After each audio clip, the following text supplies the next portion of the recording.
Hello everyone, my name is Yano Luaomshe and this is For the Love of ASA podcast, the podcast for Howard University's African community, by Howard University's African community, and you can rest assured that every single thing that you listen to today is going to be worthwhile.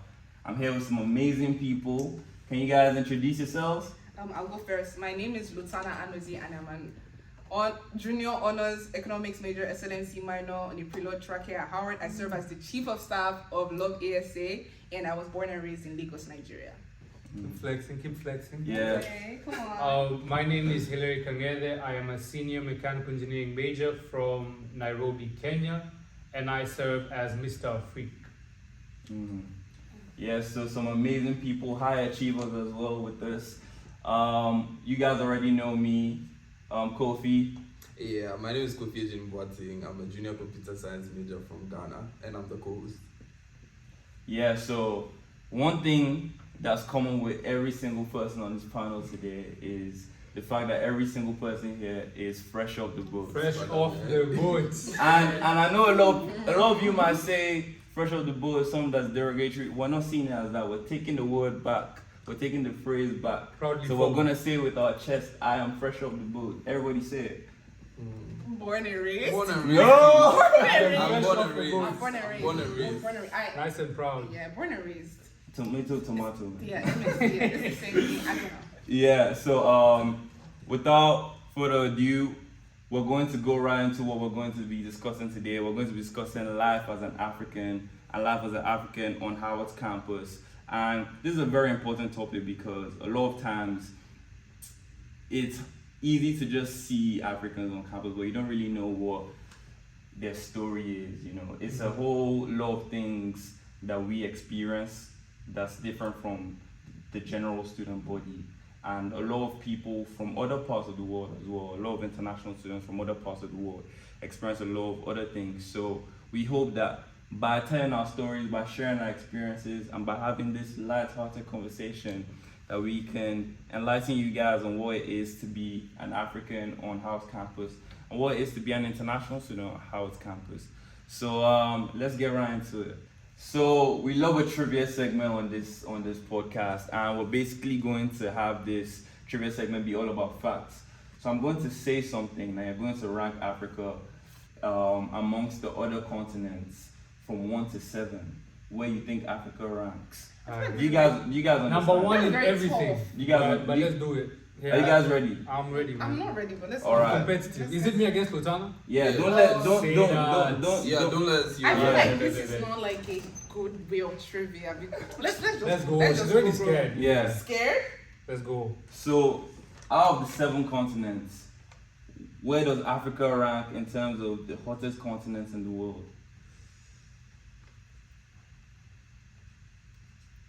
Let's be quick. All right. You have it down? I have it down. Question 2. Africa, in terms of the largest continent in the world.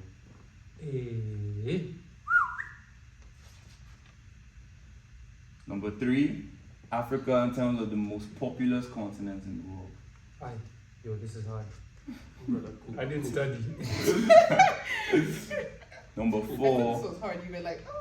Africa in terms of the world's youngest population. You guys have everything down. Yeah. All right. Now, It's over. yeah. See, it's going to be. It's not going Okay, to be that's too calm. hard. That's calm. Okay. Now, number 1, Africa is actually. Well, first of all, you guys show your answers. All right. Yeah. Very Alright. different answers, man. So, number 1, Africa is the hottest continent in the I world. don't know why. Lotana got it right. I feel like I'll tell about Saudi Arabia, Dubai, and all, man. continent. No, right. But I was thinking that You were they're thinking mad about hot in countries. there. Think bigger. Think as a Hillary, I can't whole. understand this. Hillary put Africa in 3rd. The pressure got worse, man. Let me tell you, the So pressure got worse. I panicked. What would 1 and 2 be? Asia. I No, don't know. Oh, No. Asia hottest? And then Australia and them, bro. Am I wrong though? No, Like Australia's hot though. Yeah. Bro. Not hotter than Africa. Bro. But let me tell you As something. a region, you're thinking about countries. Like Africa in general is a Uh-huh. tropical region. Calm down, now. This is But not then- just I Africa. promise- I promise I'm but let me smart. tell you something. You should have known this because, like, this when it's sunny here, like it's cute. Everyone's on the yard. When it's sunny in Brother. Africa, you're not coming. You're not coming out. It's hot. Like in Africa, when it's too sunny, sometimes it's too sunny to go out. out, Exactly. You stay at home. Like but I feel like you guys have that perspective as being from Niger, because I hear it's mad hot in Niger. Like Yeah. I've never, aside from coast sides back in No, Kenya, I was it's never so that bad. What? like I was so I glad. see people man. shower. I was so glad. That was meant, man. People shower 3 times a day in my country. Yeah. But yeah, that first one was panic. Yeah. Okay, let's Now, number 2, Africa is actually the second largest continent in the world. Lotana going right with it. Hillary was close. Hillary put. Let me tell you, Put it's that- that yo. geography. This guy was Shout just out to spamming my- three. Listen. I'm a STEM guy. Ask me wait, math, wait, physics, wait. man. All this job stuff, this geography thing. I don't do. Well, I'm studying economics. Humanities, guys, you guys got this, What is man. that? Don't try that. Just take it. Take your L. Take it with grace. I'll take it. Take it with grace. Now, One word. number 3, Africa is actually the second most popular Ooh. country. Are you? Both of you got to do. It doesn't matter. Oh, yeah. 3 over 4. Let's It's Both looking of like you she got got to do. 4 over 4, man. Just Like- say what the last one is. Let's move on. Let's You're move still on. ahead of Hillary by 2 though. Now, number 4, Africa has the world's youngest population, so 1. Hillary got it. Okay. No, wait, no, you got everything. I did because I listen like I You're know. lucky. Okay, Professor, okay. You give retakes. Okay, You give okay. retakes. Now, No, now, because this was logic. like I remember hearing that Lagos has like one of the youngest populations or something like that. Then the largest one, I know the largest is not I know it's not Africa. It's like Asia or something. So I know that one's second. So you know. all right. So there is a redemption question. Oh no, take your We're L. gonna bro. This question Take your L. is mention as many countries as you can in Africa that have Portuguese as their official Yeah, language. L 0. Each country you get is worth a point. That have Portuguese as their official Bro, language. Hillary is cooking. I can't lie. Hillary's How not sure about this one. Try. I can't Just lie. wait. How many are there? How many are there? How many are He there? even said francophone. I'm not telling you how many there are, but just put as many as you know. No, I don't even. Only if you even said francophone, I can do something about that. Portugal. Don't give I'm up. giving up.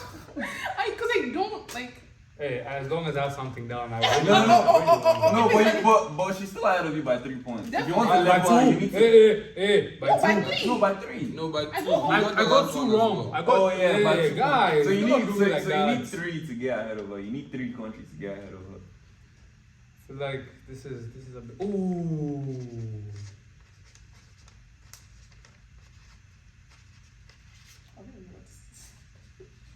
All right. Are we all good? I think we're good. All right. Wait. Nah. We've been here for like 10 minutes. Let's go. That Yeah. ambassador is becoming a clutch. Okay. All right. Now, everyone, put your papers down. Yeah, I think I still feel though. Okay. I still feel. Okay, let me just read it out because my handwriting looks like whatever it is. This is Equatorial Guinea. I don't know what this is. Equatorial Guinea? No. Okay, Botswana, Cape Verde. I know Cape Verde should be on there. I think All right. So you got 1. Ah. 1 point. It's fine, but I'm still fine. So that means you're still. I'm That fine. means now you're ahead of Hillary by 3. Yes. Now Hillary Nah, taking said the L. Angola. That's 1. Yes. Okay. Malawi. Is that Malawi? Yeah. Malawi. No. Mozambique. Hillary just came short by 1. By 1 point. So I still won. Yeah, you still won. Eh, Yeah. So congratulations. Congratulations to Latana. Congratulations to me. I will be back. All right, now let's move forward to the business of the day. We're talking about what it means to be African, and that's a very deep question. What does it actually mean to be African? Like, aside being born on the continent, aside being born to African parents, I feel like there are some collective values, and there are some, attitudes that we have as Africans that makes us what we are. So do you guys want to say, what do you guys think? Do you guys think I'm right? Do you guys think there's Yeah, some definitely. attitude? So what do you guys think about that? I feel like African culture is like it's just a lot going on in terms of like how you are raised is a part of your culture. Where you were raised, where you are from, because you will have your tribe, then you will have like where you lived, then you will have like your culture, like the music you listen to is totally different from your parents' music. Then also like we have like parents who are like, you know, they might like really like R&B or classical music, so you might have like listen to that growing up. So it's kind of really weird for people to like portray like, you know, Africans as just this one clean cut experience when like you might meet another Lagosian. I'm never gonna say like Nigeria, like another Lagosian that has a totally different experience from me, who is like, you know, maybe more Igbo than me. So I just feel like when I hear people like depicting Africa as like, you know, one clear cut thing, it's kind of hurtful because, you know, there's like how many tribes alone in Nigeria, not to talk of like lumping the whole continent together, not to talk of like Francophones, not to talk of the islands, not to talk of like East Africans who like, you know, are doing their own thing. So like a lot of stuff is going on in Africa. So that diversity is definitely one thing I feel like is always left out of the conversation. So. Yeah, that's definitely right because I'm Nigerian, but there's so much difference in my experience as an African and Kofi's experience. And Kofi is just, you know, down the way. Kofi is just in like an Ghana. hour. So imagine the difference between my experience and Hillary's experience. Yep. So Africa isn't just one thing, and I think that's something that a lot of people don't understand. No, definitely. Mm-hmm. But I feel like at the same time, a value that we have is that we have this sense of community. I feel like maybe it's not just because when I'm in the States and I see an African, I'm like, oh, this is someone close to me. But it's just like, we just have this sense of family and community is just very important to us. I think that distinguishes Africans, where all of us out here, it's like, for me, if I see an African out there, it's like, I feel like we're slightly closer just because, you know, we're just from the same place. So it's like, I just have that sense of community towards all Africans. I think that's a value that we all just share. I feel like I do have something to say about that. I used to feel like that before. I don't feel like that anymore. Hey. I don't, which is a hot topic because I feel like there are just so many Africans on Howard's campus. Well, like I can't be nice to like you just because you're an especially because with Kenyans or like Ugandans or Ethiopians, I feel like they have this tight knit community. But with Nigerians, we're just so everywhere. So like I feel so nothing. it's not special because Yeah, like I see, and I'm okay. kind of really jealous of what the Ethiopians have. Like I will be with somebody who'll be like, oh, an Ethiopian girl is having her birthday, we have to be there for her. Like that, we have to. Like I don't really know her like that, but we Yeah. have to be there. But with Nigerians, just because I feel like the fact that we're so many, sometimes it has like the community has been like suppressed because it's just like you're gonna meet another Nigerian tomorrow. Yeah. So it's so I end up kind of like getting closer to people that are international students because it's just like you've found that like little sector in the sector. So it's like I'm closer to international students just because I feel like, you know, they understand, you know, what I'm going through here because before I'm Nigerian, I'm actually an international. I don't know how to explain it, but like being in Nigerian, there's just so many of us, but like being an international Nigerian, like the way I think about things, why I do a lot of things, like you'll be like, oh, why are you doing all these things? Like an international will know why I'm doing this because, you know, the stakes are higher for us. So I feel like that community with Nigerians just being everywhere and also being this being a HBCU campus. So they know about Africa. So it's just like when you meet somebody, they're not even like, oh, you're Nigerian. They're like, they have 10 other Nigerian friends. So it's like they know about What's special? What's special? Exactly. Yeah. What's special? And I'm just like, you know, I don't want to be, you don't know me. At the end of the day. So I think another thing that we definitely have to talk about that is a collective quality of Africans is some of these values. Like, you know, I feel like compared to people here, especially kids here, they don't experience delayed gratification. Like they don't experience just having your parents tell you you can't do this until you're this age. They don't experience things like that. Meanwhile, that's, you know, our way of life. That's you know, I always say this as a kid. Like my parents used to tell me like you can't have a girlfriend until you're like 20 something years old. And the word is law. you don't even have Exactly. we don't think about girl boyfriend, talk about husband. Like it's like that whole period where you're meant to experiment. It doesn't exist for you. It's not there. Your job is for you to read your books and we'll sort something out along the way. You know? Yeah. The word is law. I can't lie. I can't lie. I mean, it's just- personally, like, I look at like, if you haven't experienced all these things people experience, like, oh, you know, coming to my family, like, Even if I do have this boyfriend, Yeah.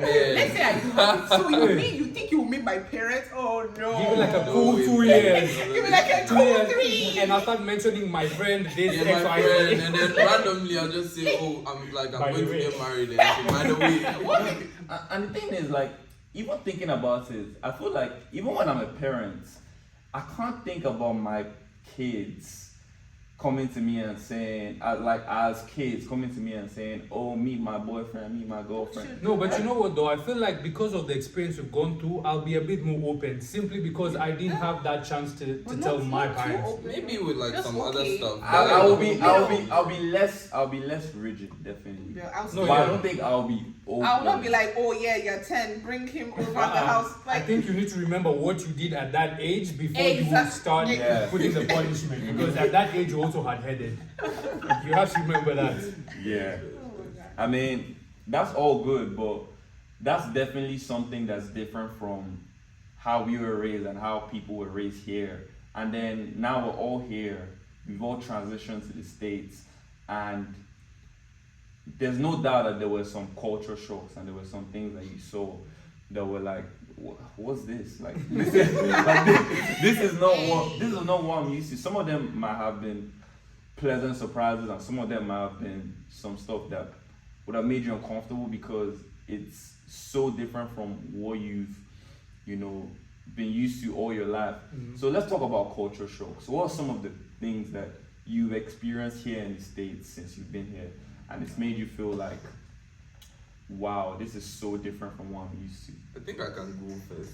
There are two that were like really. The first one is like the obsession with cheese, man. I think Lutana understands. I was about to say cheese. I was about to say this cheese Bro, business. they put cheese on this everything, man. Everything is fried.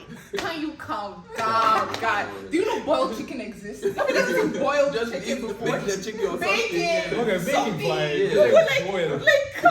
Let's use boiling. Let's use our pots. Let's leave Oh, bad. stew. Okay, I feel you. I Yeah. feel like this frying, this oil, like, there's this time I've actually forgotten how to eat. Like, I had to call my mom and be like, I'm running out of food to cook. Because I feel like I've been away for so long that I forgot that there are other things that you can make. There is no rice. That's Yeah. Because, I'm about to turn into rice. At this point, I can do jollof rice, I'll do fried rice, I'll do rice and stew, I'll fry plantain. And it's like, we go again. And Exactly. Where's Wait, the porridge? beans, Where's the porridge? the Where's Potatoes in all types of ways, bro. I said, Not just fries. Let me tell you, I baked potatoes, like I grilled it and I had this pepper sauce and I had steak. And I said, this is a meal.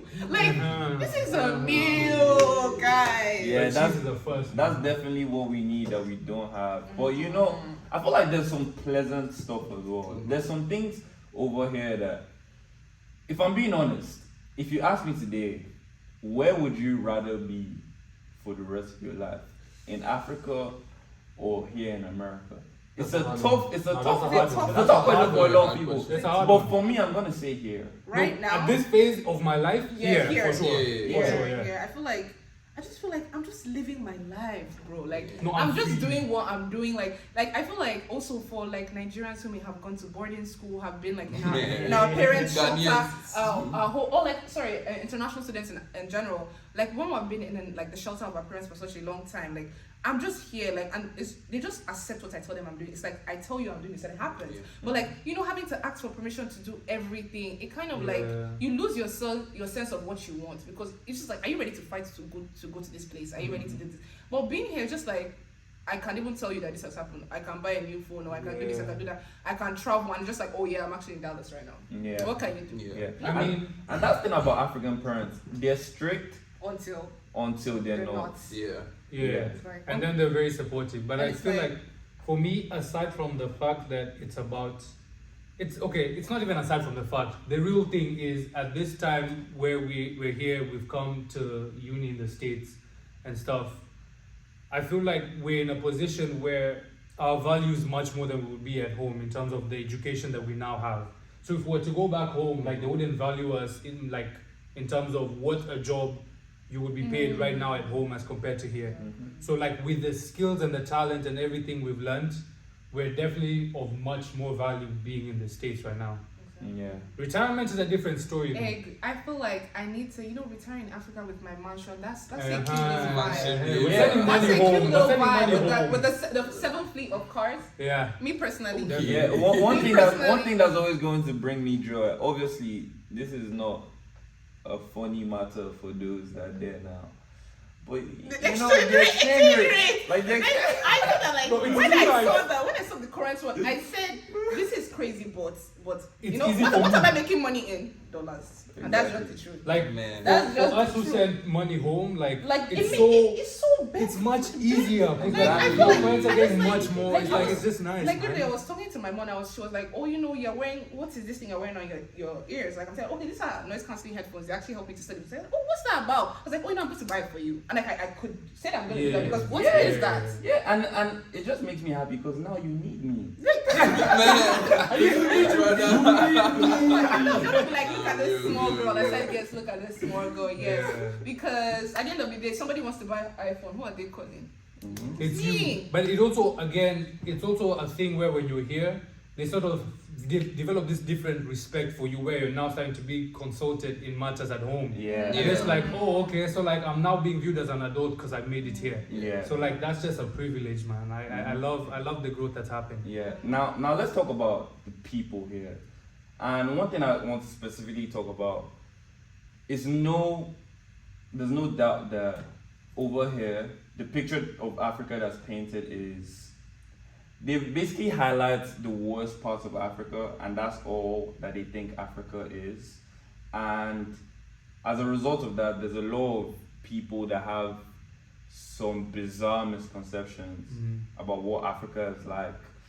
And sometimes it's funny because you've been there, but sometimes it can be damaging. So have you guys ever experienced anyone that's been ignorant or has asked an ignorant question about Africa, or has made any comments that makes you feel like your idea of Africa is really far from what it actually is? Yeah. In my freshman year or something, I was in UGL with one of my friends, and he was with one of his friends, and then this girl seemed very curious, so she was like, "Oh, do you guys have houses back home in Africa?" Right? So we decided to play a little game. We were like, "Nah, we just stay outside." I got these clothes. When I got here at the airport, I was almost naked, and I just got these clothes. And this girl seemed to be buying the story, so I was a bit confused. I couldn't believe it. That was one of the craziest experiences. People don't know things. Like there's this time I was wearing a South Africa rugby jersey. Yeah. And so this guy comes to me, he's like, "Oh, I like your jersey. Like, where is that from?" And I'm like, "South Africa." I was like, "You're from there?" I was like, "No, I'm from Kenya." He was like, "Oh, sometimes I forget you guys are not one country." What? Is that not insane? In 2023? Yeah, and to Sir, say that as To my well. face. To say that as well To my is bold. face. It's bold. It's My crazy. face. Yeah, one of my well, this isn't my experience, but my cousins came here much earlier than I did, and they actually went to high school here, and I know that they told me this one story that they were doing a show in their school, and a teacher actually made a comment about not having water in Africa. And I just feel like that's something that people say a lot. Like, obviously, Africa is not the richest place. Yeah, but we you have need to our understand that the way Africa is not so far from, the US. developed areas of Africa and the many developed areas of Africa are comparable to, life here. Yeah. I would say the only difference is where it gets bad. Mhm. It's really bad, yeah. It's really bad. Really bad. But for the most part, it's really not so much different. I feel like if you're comfortable in Africa Yeah. and you come here, life doesn't really change except for the fact that there might be a lot more opportunities from a financial standpoint. Yeah. No, but I feel like I get that because I was blessed to be comfortable. I was blessed to not, because I've seen people back at home who, man, they're struggling. They're living, we call it hand to mouth, where it's whatever you make at that day, that's what you're eating. So it's there's people who definitely have that unfortunate scenario in their life. But I was blessed enough to be, I had everything. I had everything that I needed. And so sometimes you know, I don't know how to explain how I also grew up watching Hannah Montana, Disney, Wizards of Waverly Place, all these songs, you know, Lil Wayne and them. I knew those things too. I was exposed to Yeah, that as well. So it's like exactly. I wasn't in like rural ends as well. It's like I was also very much exposed to Western media and stuff. So you know, I've taken the time. Like I know what all these things are about. You know, so it's like we're not just hidden in a cave. Yeah. Yeah, but one thing is that like sometimes it's hard to like blame when people make like an ignorant comment like that, because I mean to some extent you need to like educate yourself, but like to some extent it's also like the media and how they portray it. So it's like what they see on TV is what they are going to think is true, because if it's coming in news they expect it to be like true. So if they keep seeing this around, they're like, oh, maybe that's just how it is in that part of the world, and it's like really bad. So Yeah, it's true. kind of like on the media to try and highlight like the good parts and like stray away from the bad parts, unless we need to like put attention to it when like we need help for that. And Yeah, I but feel you know what? Oh, Yeah, sorry, I feel go ahead. like also like bad things happen in every country. Like, Yeah. bad things happen in the US. I feel like the US was the first time I ever saw a homeless person. Like they don't, that doesn't happen like that in Lagos. Like people don't live on the streets Yeah. like that to that extent. Yeah. They don't do that. Like because I feel like the community aspect is where someone you could stay with, squat with. But then this whole like living on the road and like moving your stuff. That was the first time I saw this here, and that's just to tell you that the US has problems as well, but that's not what the US is known for. And similar, I feel like Africa, Nigeria, all those places, they deserve that same grace of being known for other things. And my problem is not even you broadcasting the things that are happening that are wrong, because they are wrong, and sometimes we do need the support, we need help. But like, why are you not talking about the good things? Things Like as there's well. so much like definitely. like I feel like Africans have been in so many high places. Like I'll just be like reading about like an amazing person. I just find out that person's from Nigeria, and I'm just like, why is nobody talking about this? Why is like Calendly, the founder of Calendly, he's Nigerian. Oh, Calendly, like there's so many like very fun things. The chief editor of Vogue last for the UK, he's Edward Inifo. He's Ghanaian, Ghanaian. yeah. The current one now is from the UK. That's the chief editor of Vogue in the UK. That's not like, these are things that are like exceptional, amazing. And like they just don't broadcast that information enough. And sometimes I don't even know if it's on the end of the person not wanting to claim their culture. Yeah. There are like two different ways to look at it. But it's just like Africans, they are doing exceptional things in the world of like finance, entrepreneurship, culture, music, like even aside just Afrobeat, like even production. Like I think the person that runs Def Jam is Nigerian. Like I think I can't remember his name right now. But it's just like we're just doing so many exceptional things. So like I just ask that like the media kind of show that. Yeah. And and also that's- shows as well. I feel like the best portrayal of African culture I've ever seen in the show is Sex Education. I don't know if you watched that scene where they like went to Nigeria? Africa, Oh, Nigeria, yeah, then I like know that. the guy was gay, and like really showing that they're actually queer like spaces. Yeah, Even though it nice. is like those kind of things. That's the best show I've ever seen. Like I'm not hating on like other shows or like Black Panther that's futuristic, but like let's know what is going on in right now. now. Yeah, real time. You know? Yeah. So But that's what I want to say, man. Shout out media that portrays it in a good light. Like Afrobeat has taken us on a different level. Like now we're being like really appreciated.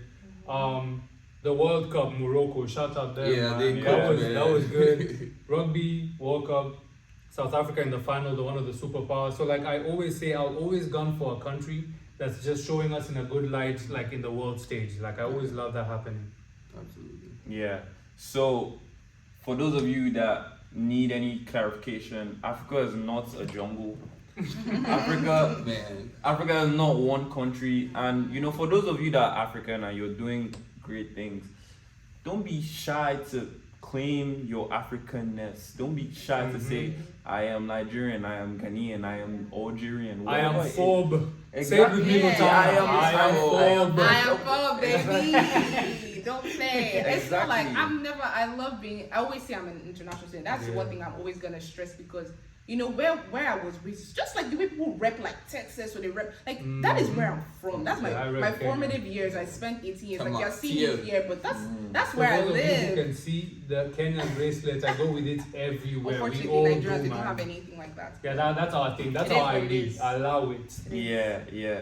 So let's move into something that's more specific to where we're at right now, and let's talk about being an African at Howard. What do you think about Howard University's African community? We're deep. I feel like we're fragmented. Oh. I can't Hot lie. take, man. You know what? Before we go into this, I'm going to have like a mini trivia. Of course you will, man. I'm going to have a You mini. love your trivia. Yeah, you can't blame me. I'm going to have a mini trivia. So, what percent of what percent of the student body at Howard do you think is made up of international students? I'm gonna leave that one for the town. I don't, really small, because I know that international students that came in last year, they were just 80.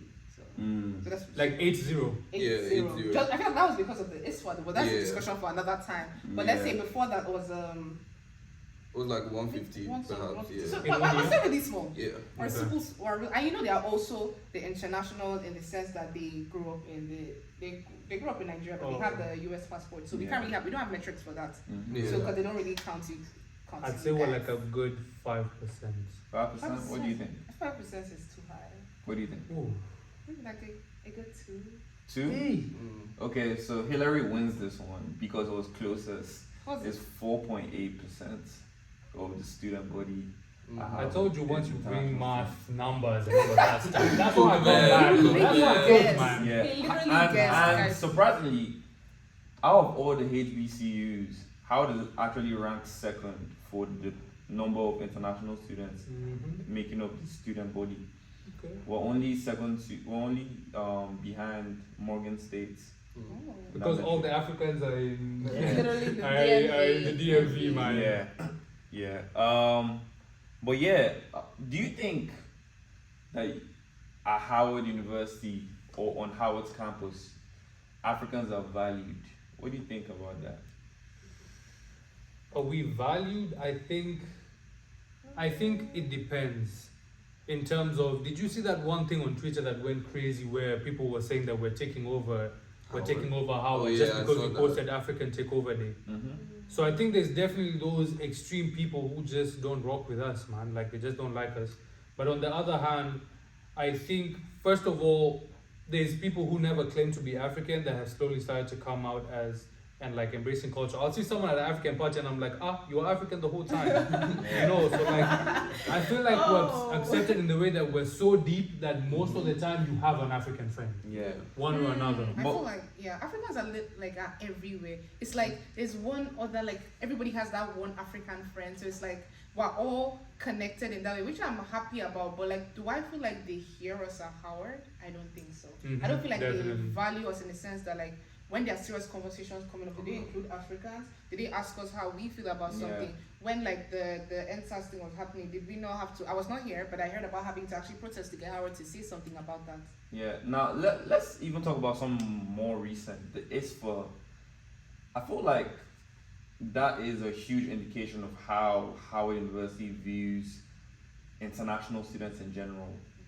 ISFA is basically the equivalent of FAFSA for international students, and for Howard University to take that away, it just brings a huge burden on international students. And you know, there's not really any equality because other students are going to have FAFSA, other students are going to have something to lean back on, but international students who you can argue are already in a sort of disadvantaged position are now being even more disadvantaged. And I think that shows that how it doesn't really consider we're easy collateral.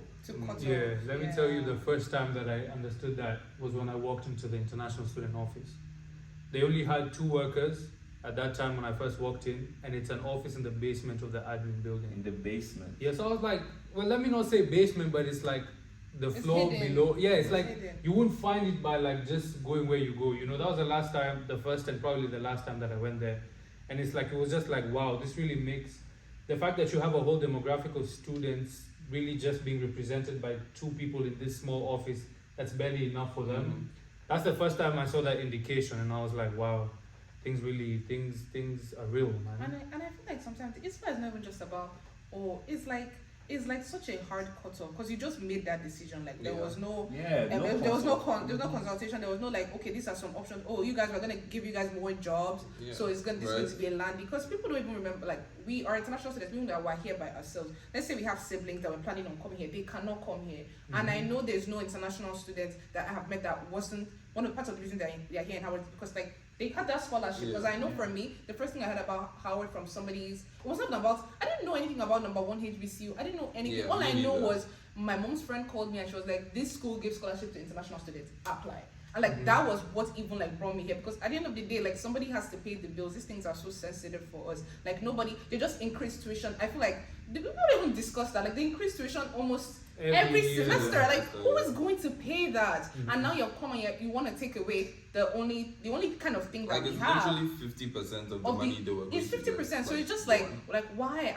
And now we see that the international student population has decreased, and like that should tell you that there's something What it's going on done, here. Yeah. Because like And we also kind of add a lot of value. If we think about the people who do, I'm not trying to say that other people don't do well. When we talk about the people that are tutors, when we talk about people that are student leaders, when we talk about people that like are doing very amazing things, there's always an international student involved Yeah. in like bringing all these amazing ideas to life. So it's just like, do you not kind of value us? And we're not that many. yeah. We're not that many. So to take that, which is so important from us, that prevents like other people that we care about, like sharing the whole experience with them. Like nobody I know that was like, I was mentoring back home is gonna be able to come here anymore. And Oh, that like is definitely. really sad. And it is sad because like for me to like make it personal about me and just give you a bit of personal details that for me that ISFA is what like made it possible for me to be here in terms of like when you see the aid I got, the need-based one because of the ISFA was like the largest portion of it.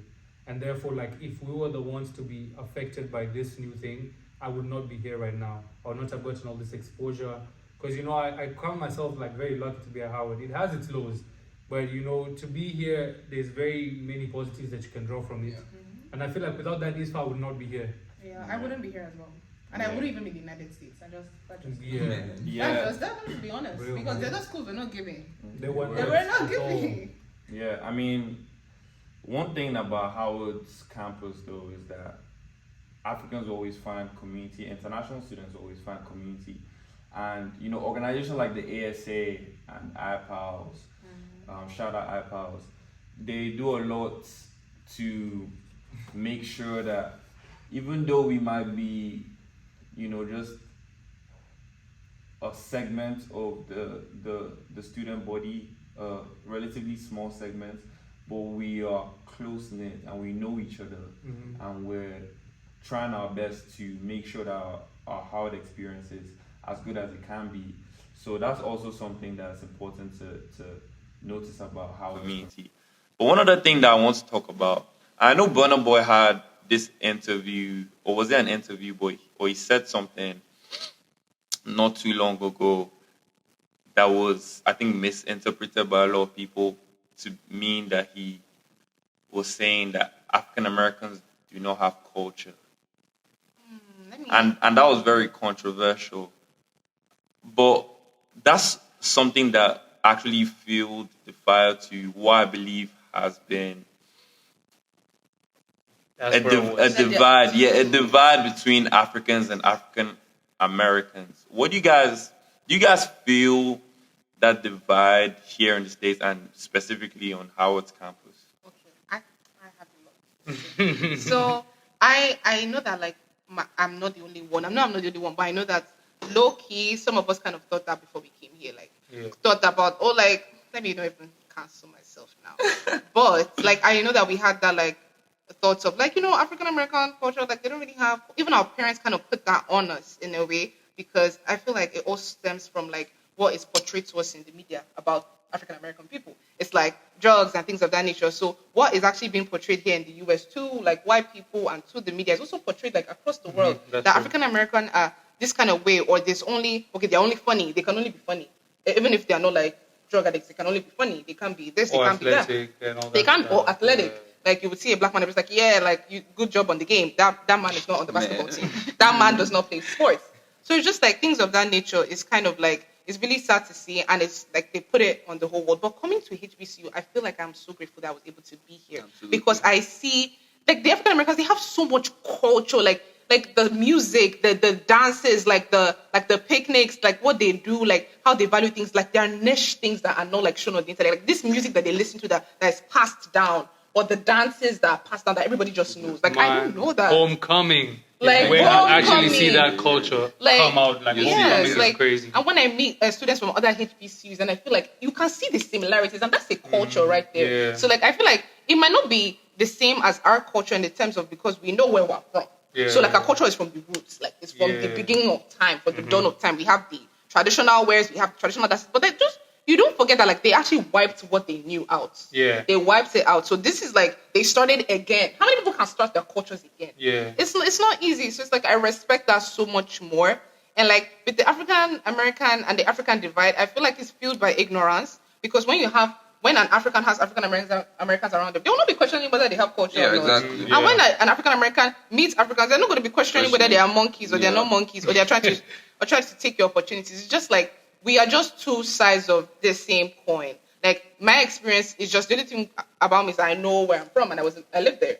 Like the thing about you had to like restart a culture, but you are in a new culture now, like a reformed culture that is like exceptional and amazing. You know, Black excellence is also born from African culture, because that's not something. I mean, I know I'm good, but Black excellence in the sense of like sharing other African Americans on like being able to record. One thing about African Americans, they're gonna record their history. Like first Black woman to do this, first man Black man to, and I love that. You know. Yeah, and like for me as well, like me when I was coming, different from like you was, I knew about the culture. That's actually what made me come here, because like I was doing my research and I just saw how homecoming was, how the vibes are on campus, and I was like, I need this.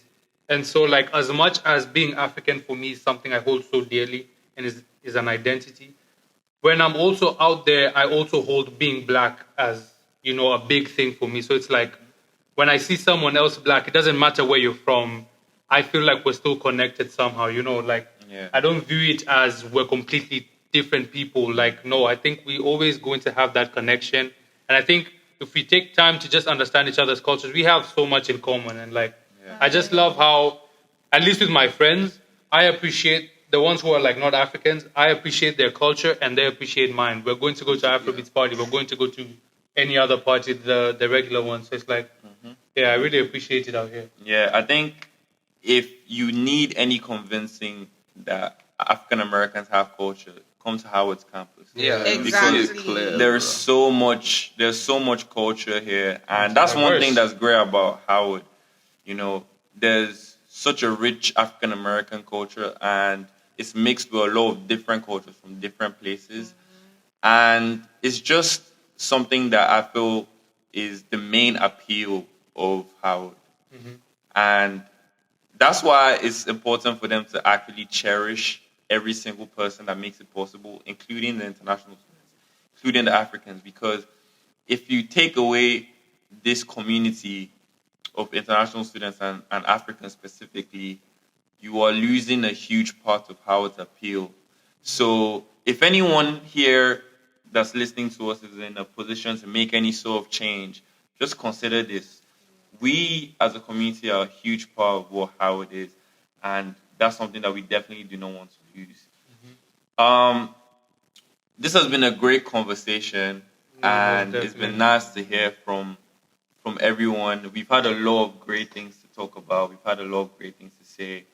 But I would like to round up on this note. Just everyone, just go around and say one thing or the thing that you cherish the most about being an African. You know what I'm about to say, guys. Music. Of course. Alternative music is the best thing.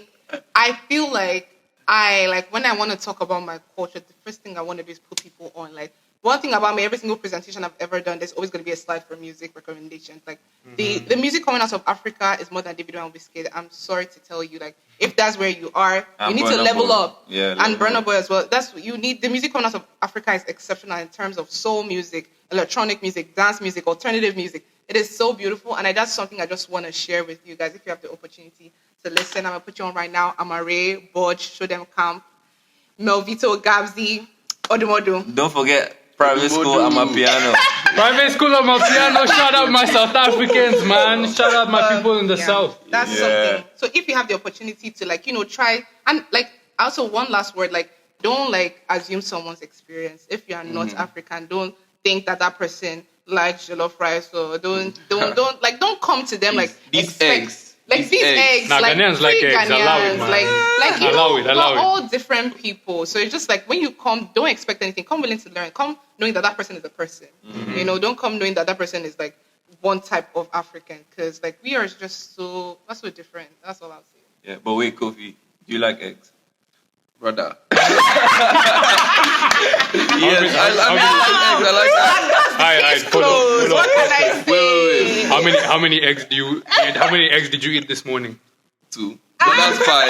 Anybody that Let me tell you, that's fine. I knew Ghanaians were different when Nick was putting egg on cereal. I don't know why you did that. That's not what we do. We don't do that. I will never forget when I saw a video of in Accra, people were buying eggs on the street. Yeah, you need to try it. See, no, but we do it in Kenya though. We do that in Kenya as well. Bro, they cut the egg, on the put street. pepper inside. Yes. And some tomato. No, that was slap. I feel like that was slap. I feel like the egg one is kind of valid. Now, that one is valid. It's very good. The egg on Ghanaian is kind of valid. I can't that one would say no. But what can I say? Yeah, for me, so the thing that one thing I value about Africans, for me, I think it's just the people, man. I think I'll say specifically for my country, Kenyans are just vibes, man. If you've ever gone out with a Kenyan, we're just vibes. Yeah, never case race with the Kenyan. Hey, no, relax. We're not talking about that, though. Although, it's just always a good time. Yeah, I just have the best time when I'm around Kenyans. When I go out with with my SA friends, with my Nigerian friends, man, it's always just a good time, just laughs and vibes. Yeah, you guys touched on it, but it's easily the food. I can't even lie. Man. The food is really good, really flavorful. I mean, it's everywhere, but I just grew up on it, and I'm stuck with it, and I really like it. That's all I'll say. Yeah. I think the thing that I cherish the most about being African is just the mentality, man. I feel like if you're an African, you're always going to be someone that's, on your stuff, you're on your shit. You're always going to be hardworking. You're always going to be focused. And I feel like that's something that money can't buy. That's something that's very valuable because it's very easy to lose yourself. But when you're an African and you are deeply rooted in these values, these are things that stick with you and help you grow as an individual. And I just feel like I'm very thankful for that. One thing I have to say about that, high key, is high school. People say it's trauma, but we were really lined up, man. High school, really... I had choices of taking 4 subjects when I was in high school. I'm like, what? You take 8, and you have no choice. Yeah, you take 8. I took 11. Yeah, and I had cumulative exams. So when I say, I'm in my brain, I have 2 notes for each subject. Yeah. Everything memorized down to the was so bad. Yeah. I feel that's why you tend to see that it's the international students who are up there. Because man, the things that we've gone through, this is so simple. Even the schedule, because in my high school we used to wake up at 4:30 every day. Then 5:30 you be in your classroom with your books. Yeah. Then 6 you go to church and then you come to class. So it was lay your bed. 5 to you are literally in school from over 12 hours, man. You're just there. And if you don't do your work, they will flog you. They will flog you. I'm telling you, that's a whole different conversation, man. Yeah. Let's not even get into those experiences. That's something for another day. Hopefully, if you guys like this, we will have a part 2 and talk about those experiences. But this has been an amazing conversation. This has been great. Thank you all for contributing. Thank you for telling us about your experience. And do not forget to keep on keeping up with us. Do not forget to keep on watching our podcast. Do not forget to keep on getting involved with the ASA. We really value your membership. We really value your contributions to our cause. And shout out the pageant. Yeah, shout out the pageant. Stay tuned. Who's going to be next? Who's taking my crown? So the pageant is something huge. November 18. So make sure you're there. If you're not there, you're square. Yeah, about it. Allow us, man. But yeah, thank you so much to everyone that's listened this far. Bye, guys. Bye.